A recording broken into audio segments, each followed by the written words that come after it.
Assalamualaikum warahmatullahi wabarakatuh. Pada hari ini kita akan membahas mengenai nilai-nilai Pancasila dalam kehidupan masyarakat yang beragam. Nah, ragam suku di Indonesia itu ada lebih dari 300 kelompok etnik atau suku bangsa di Indonesia, atau tepatnya 1.340 suku bangsa menurut sensus BPS tahun 2010. Nah, suku yang paling mendominasi yang ada di Indonesia itu adalah suku Jawa, ya. Karena kelompok suku Jawa ini terbesar di Indonesia dengan jumlah pencapaian 41% dari total populasi. Orang Jawa banyak berkumpulnya di Pulau Jawa nih.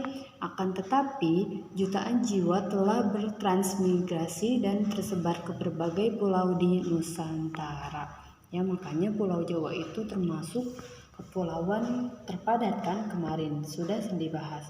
Karena emang suku yang ada di Jawa itu beragam. Jadi banyak juga orang-orang yang tinggal di Pulau Jawa karena berdekatan sekali tuh dengan ibu kota negara. Nah, nilai-nilai luhur Pancasila dalam menghargai keragaman suku-suku dan agama di antara warga negara di Indonesia merupakan perilaku yang sesuai dengan nilai luhur Pancasila. Ya, jadi kita itu harus menghargai keberagaman yang ada di Indonesia nih. Ya, karena perilaku yang sesuai dengan nilai luhur Pancasila itu sangat bagus loh kalau misalkan kita mengaplikasikannya nih dalam kehidupan sehari-hari. Nah, pengamalan nilai-nilai Pancasila itu seperti apa aja sih? Yuk kita simak video berikut ini. Kita mulai ya, simak dengan baik-baik. Kreatif mempersembahkan Pancasila dan pengamalan nilai-nilai Pancasila.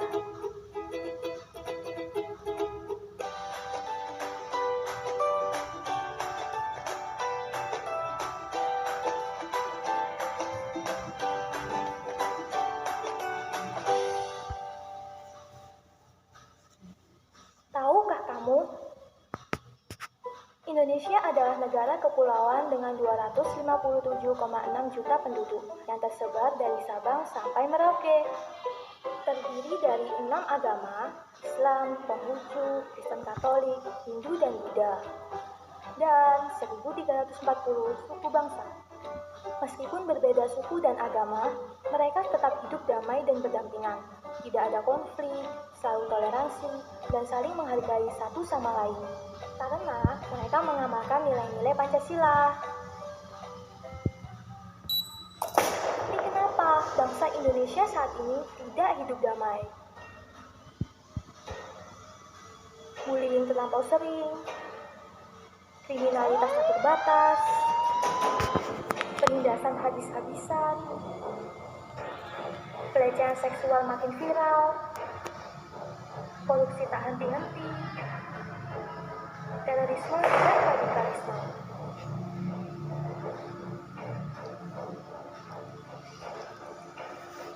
Karena nilai-nilai Pancasila semakin lama semakin dilupakan. Masih ingatkah kamu dengan nilai amalan Pancasila?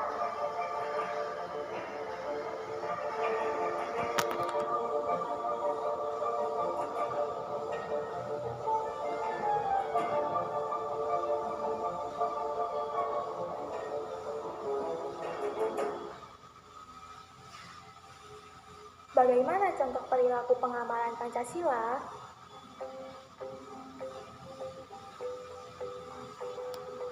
Menghormati antar umat beragama. Tolong-menolong tanpa memandang status dan derajat. Bangga dan rela berkorban demi bangsa. Mengutamakan musyawarah untuk mencapai mufakat. Menegakkan hukum yang adil. Bagaimana kakak-kakak? Apakah kamu sudah mengamalkan nilai Pancasila? Yuk, kita sama-sama mengamalkan nilai-nilai Pancasila. Untuk Indonesia yang lebih baik, untuk Indonesia yang lebih indah. Nah, jadi itu ya pengamalan nilai-nilai Pancasila. Jadi untuk Indonesia yang lebih baik dan lebih indah, kita harus apa? Ya, kita harus mengamalkan nilai-nilai Pancasila. Selanjutnya, materi mengenai potensi kekayaan alam Indonesia. Ya, Indonesia itu kaya banget nih alamnya. Nah, sumber daya alam di Indonesia berasal dari apa aja sih? Di sini ada bidang pertanian, perkebunan, kelautan, kehutanan, peternakan, pertambangan, dan energi.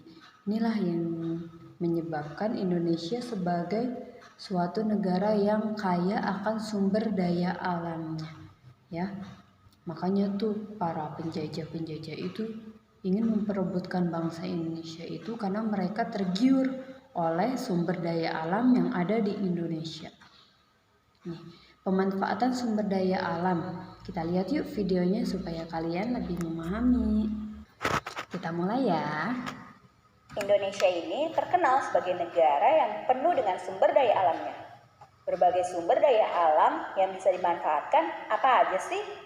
Yuk, Trip tunjukkan apa saja sumber daya alam dari Indonesia yang bisa dimanfaatkan. Hutan.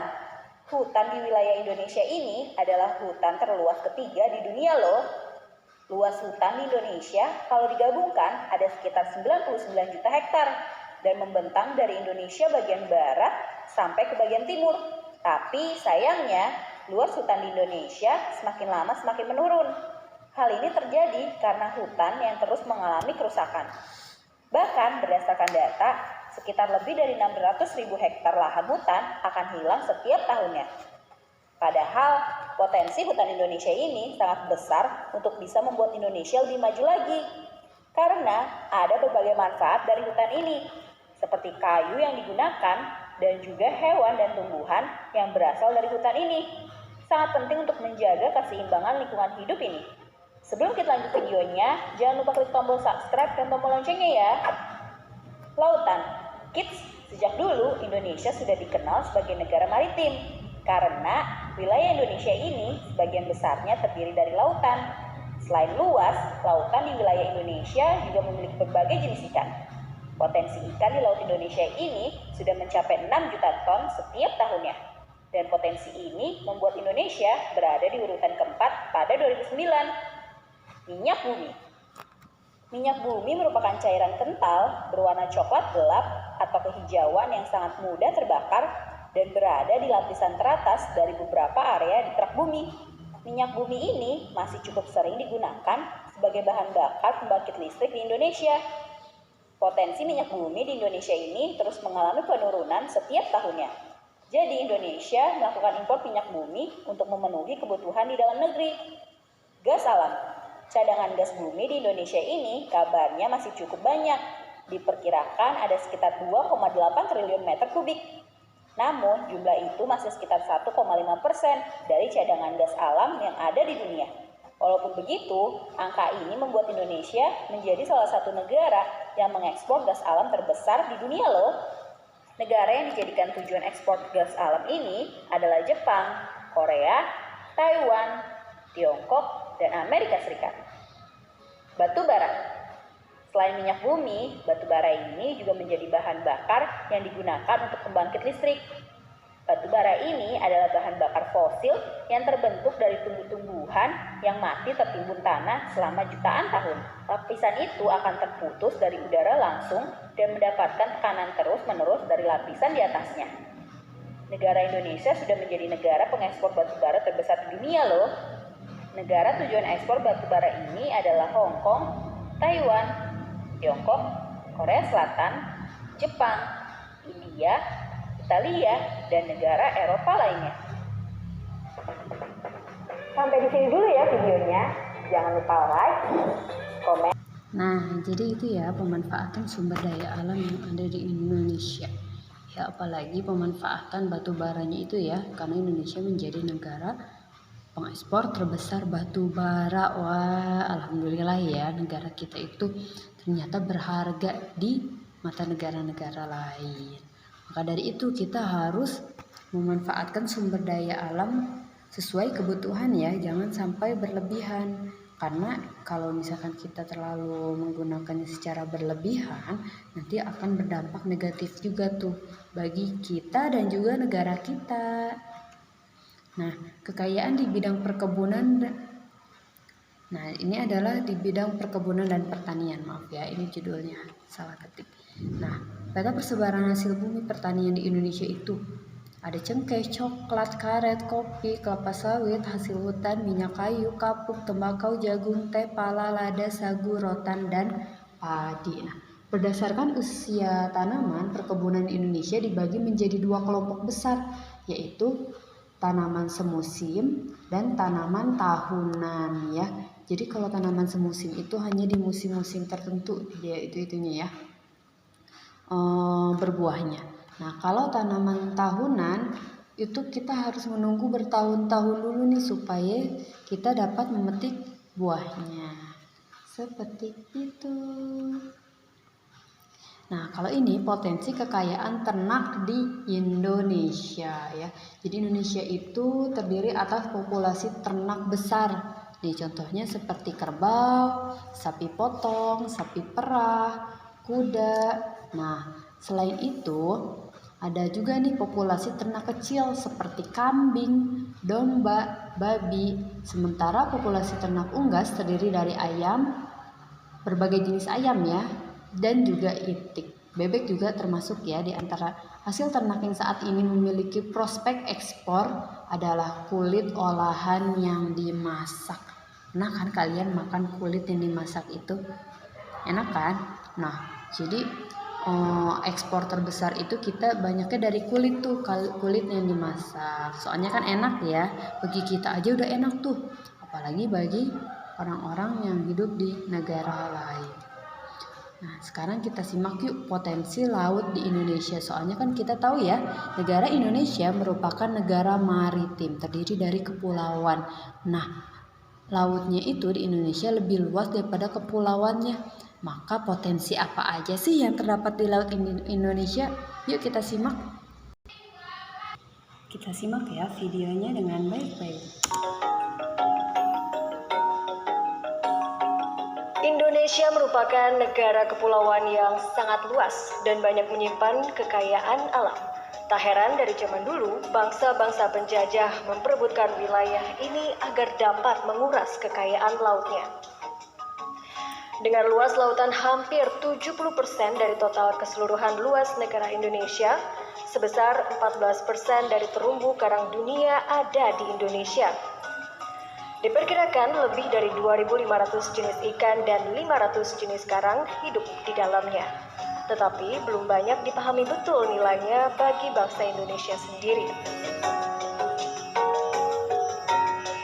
Masih berbicara soal angka, Laut Indonesia juga memiliki 6 spesies penyu dari 7 spesies di dunia. Tak lupa distribusi ular lautnya yang mencapai 37 spesies dari 50 spesies yang ada di dunia. Dan letaknya yang strategis menjadi koridor penting bagi migrasi ikan paus. Tak hanya kekayaan sumber daya ikannya, terumbu karang di Indonesia pun termasuk ke dalam wilayah Triangle Coral Reef, sehingga menjadi pusat keanekaragaman hayati laut terkaya di dunia dan menjadi lokasi berkembang biaknya ribuan spesies laut di perairan Nusantara. Jangan lupakan juga fungsi dari perairan laut Indonesia ini.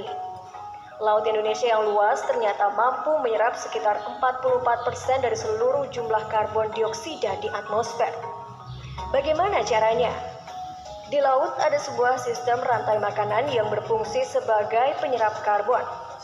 Awal dari sistem rantai makanan itu adalah fitoplankton atau alga yang membutuhkan karbon dari gas karbon dioksida untuk fotosintesis.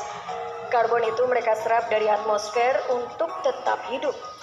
Ia lalu menjadi makanan bagi ikan-ikan, dan ikan adalah makanan bagi manusia. Nah, dengan kemampuan laut menyerap karbon dioksida inilah terjamin pula kelangsungan kehidupan di laut. Jadi semakin jelas bukan pentingnya memelihara kelestarian laut Indonesia? Ya, mulai dari tidak membuang sampah atau limbah, melindungi hewan-hewan laut, melarang penangkapan ikan dengan alat yang berbahaya, jadi itu ya potensi kekayaan laut di Indonesia. Ya, tadi dalam video juga udah dijelaskan tuh bahwa luas lautan Indonesia itu lebih luas dibandingkan daratannya. Ini adalah kekayaan industri yang ada di Indonesia. Mungkin kita kan pernah ya ngelihat peta yang seperti ini waktu kita belajar di kelas 4. Ya, Indonesia itu banyak tuh kayak industrinya. Ada aluminium, asbes, aspal, biji besi, emas, granit, mika, dan lain sebagainya. Kalian bisa lihat ya. Nah, jadi hanya ini nih materi pada hari ini. Mungkin kalian udah mendapatkan banyak ilmu ya mengenai yang pertama tadi kita pengamalan nilai-nilai Pancasila, dan yang kedua adalah kekayaan alam di Indonesia. Ya, semoga kalian bisa memahami materi ini dengan baik. Wabillahi taufiq wal hidayah. Wassalamualaikum warahmatullahi wabarakatuh.